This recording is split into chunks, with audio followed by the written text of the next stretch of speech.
नमस्कार मित्रांनो, स्वागत आहे तुमचं आताच्या ब्रेकिंग न्यूजमध्ये. मित्रांनो, पुणेकरांना पोलिसांनी 48 तासांचा अल्टिमेटम दिला असून हा वेळ सुरू झाला आहे आजपासून. परंतु नेमका कशा संदर्भामध्ये हा अल्टिमेटम आहे आणि पुणे पोलिसांचं काय म्हणणं आहे आणि पुणेकर वाहन चालकांनी याकडे का लक्ष द्यायला हवं, हे सगळं आजच्या व्हिडिओमध्ये आपण जाणून घेणार आहोत. तर मग चला व्हिडिओला सुरुवात करूयात. मित्रांनो, शहराच्या रस्त्याच्या कडेला मोटारी, दुचाकी लावल्या जातात. त्या जागेवरनं हलवलेही जात नाहीत. अशी वाहनं बेवारस म्हणून ओळखली जातात. सूचना देऊनही ही वाहनं हलवण्यात येत नसल्यानं वाहतूक पोलिसांनी कारवाईचा बडगा उगारलाय.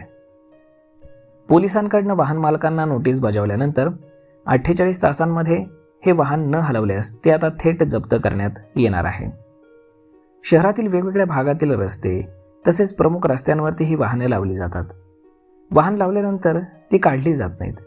धूळ खात पडलेल्या वाहनांमुळे वाहतूक कोंडी होत असते. त्यामुळे वाहतूक पोलिसांकडनं वेळोवेळी बेवारस वाहनं काढून घेण्याबाबत आवाहन केलं जातं.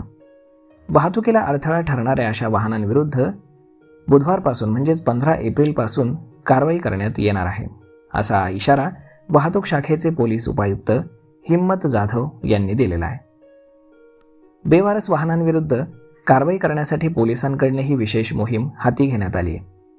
बेवारस वाहनांचा शोध घेऊन संबंधित वाहन मालकाला नोटीस बजावण्यात येणार आहे, असं जाधव यांनी सांगितलेलं आहे. तर नोटीस बजावल्यानंतर 24 तासांच्या आतमध्ये हे वाहन जागेवरून न हलवल्यास ते बेवारस म्हणून घोषित करण्यात येईल.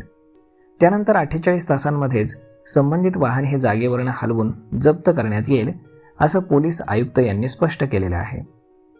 त्यामुळे आता रस्त्याच्या कडेला असलेली बेवारस वाहनं त्यांचा गैरवापर होण्याची शक्यता जास्त असते. त्यामुळे अशा वाहनांमुळे अपघातांना आयतं आमंत्रण मिळतं, असंही त्यांचं म्हणणं आहे. अशी बेवारस वाहनं रस्त्याच्या जागी रस्ता अडवतात. अशा वाहनांमुळे अनेकदा वळण घेण्याची जागा असल्याचं तिथं पाहायला मिळतं. वाहनांची गती कमी होते आणि त्यामुळे अपघात होण्याची शक्यता वाढते. रात्री किंवा धुक्यामध्ये दिसत नसल्यानं आणखीन धोका वाढतो आणि अशा बेवारस वाहनांच्या टायर, बॉडी किंवा भागांमध्ये पावसाचं पाणी साचतं आणि या साचलेल्या पाण्यांमध्ये डासांची पैदास होऊन डेंग्यू, मलेरिया आणि हिवतापाचा धोका वाढतो.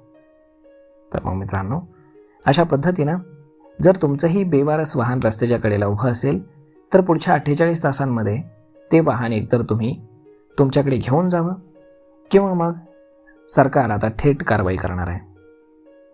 तर मग मित्रांनो, हा व्हिडिओ, ही माहिती तुम्हाला कशी वाटली हे तुम्ही आम्हाला कमेंट करून नक्कीच सांगा. आणि जर आवडली असेल तर आपल्या जवळच्या मित्रमंडळींसोबत देखील हा व्हिडिओ तुम्ही शेअर करायला विसरू नका.